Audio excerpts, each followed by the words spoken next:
Hello বন্ধুরা, আজকে আমি তোমাদের সঙ্গে শেয়ার করতে চলেছি আম পোড়া শরবত রেসিপি।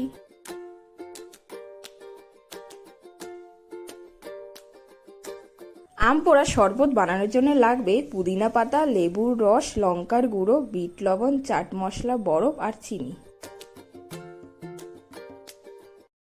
আমটাকে ভালো মতো পুড়িয়ে নেব। তারপর পোড়ানো হয়ে গেলে আমের খোসাটাকে ছাড়িয়ে নেব।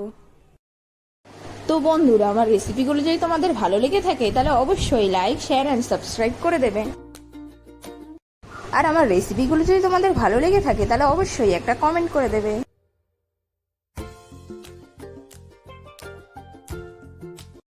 তারপর একটা মিক্সি জারে আমটা দিয়ে দেব।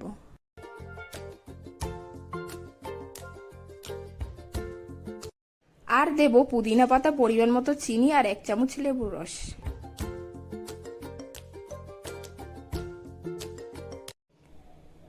এরপর ভালো মতো ব্লেন্ড করে নেব। তারপর একটা প্লেটে লঙ্কার গুঁড়ো আর বিট লবণ দিয়ে ভালো মতো মিশিয়ে নেব।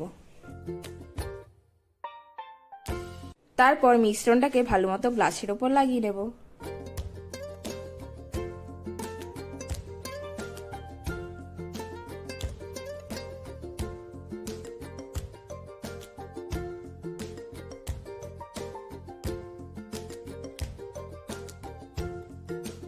এরপর একটা বাটিতে ব্লেন্ড করে রাখা মিশ্রণটা আর পরিমাণ মতো দিয়ে দেব জল। তারপর দেব পরিমাণ মতো বিট লবণ আর জলজিরা গুঁড়ো। তারপর দিয়ে দেব লঙ্কার গুঁড়ো।